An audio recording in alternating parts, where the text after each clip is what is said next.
You don't want it. I've been zoning. I've been zoning.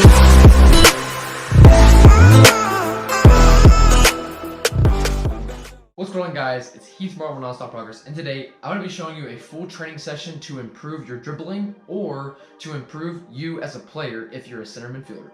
To start out this session, I started with band activation. This is one of the most overlooked things in football. Many players don't understand that muscular activation is very important to be able to extract as many muscular fibers as they possibly can. And the reason for this is because the more muscle fibers that you activate means that the more work you're actually getting in on your muscles, which in turn means that over time your explosiveness will see a lot more improvement, and also your muscular endurance will see a lot more improvement.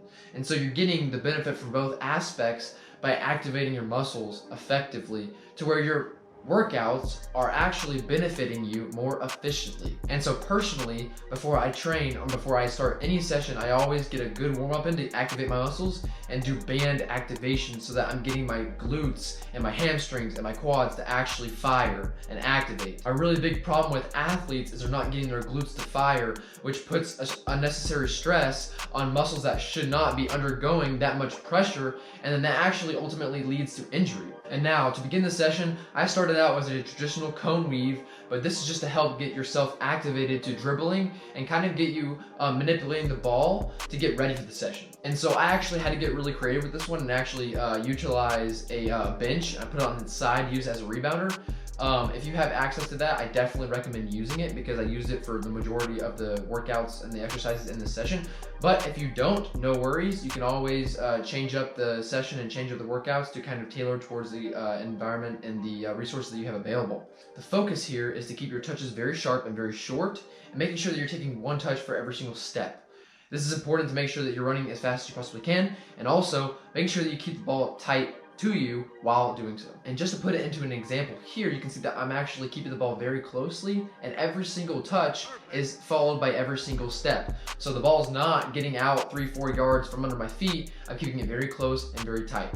And so now we're gonna move on to the next exercise, and this exercise is more toned towards an actual 6, where he makes a pivot, a half turn, and plays the ball out for a wall pass, and just stuff like that, just getting the manipulation in there as of to what a center midfielder would do. And so you can see it here that it's actually a wall pass, and then I turn, and then you go across the cone, and another wall pass, and etc. This is to kind of get the real game fitness in that a center midfielder would do, you know, like the kind of like the suicide, kind of like the shuttle run type of fitness, but get it in a more dynamic way using the ball. And so I like to put emphasis on the fact that every single touch comes with every single step here, just like I was doing in the warm-up. You can see that I keep the ball very close, and I keep it very sharp so I can play a quick 1-2 and then explode out. And so now the next drill here is just a traditional turn and pass. You know, basically I just use 2 of these benches, put them on their sides, and use them as rebounders like I said in the beginning. And I just basically put them on the sides, I use them as rebounders, and I was just doing a half turn and playing as fast as I possibly could.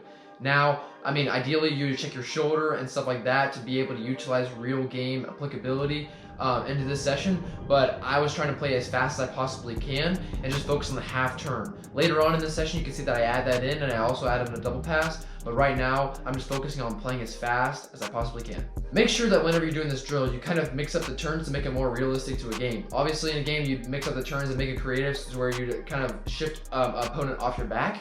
Try to do this so that it makes it kind of more realistic and it makes your movements more dynamic. And then here you can see that I added an extra pass, kind of like a double pass to a turn, and you can also see that I kind of sneak in a shoulder check as well. Adding these 2 things in is going to make it more realistic to the game and what the game actually would demand from a center midfielder like a 6, 8, or 10. And then the next drill here is just a ball mastery kind of fitness on the ball kind of drill, where basically I'm just doing a whole bunch of different skills, random order, just random skill moves in a box in a really tight space to kind of get the fitness component, kind of get my legs fatigued, because obviously whenever you get fatigued, the first thing that goes is your technical ability.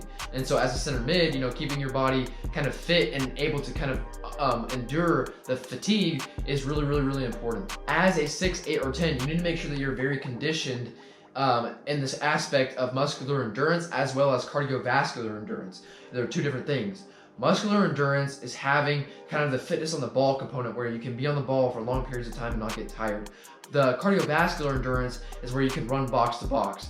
As a midfielder, you need both. This is super important to make sure that you're getting the ball mastery work in. Also, because as a center midfielder, just like I said before, you're on the ball a lot. So being able to touch the ball and kind of manipulate the ball in different ways is a very important aspect to have as a center midfielder. And the last drill here is more toned to where a center attacking midfielder, where he would play the ball in, kind of control a hard pass down, play a quick 1-2, and then have a finish on goal. And so as a center midfielder, you know, those players are more of kind of like the placement kind of players, more so than the guys who just strike the crap out of the ball. And so you want to make sure that with this drill, as you can see, what I do is I actually place the ball more so than try to hit it as hard as I can. It's very important that you do this as a center midfielder because it's almost like you're just passing the ball into the net, but just at a lot more pace. If you enjoyed this video, please leave a like and subscribe for more weekly soccer and fitness content. Peace.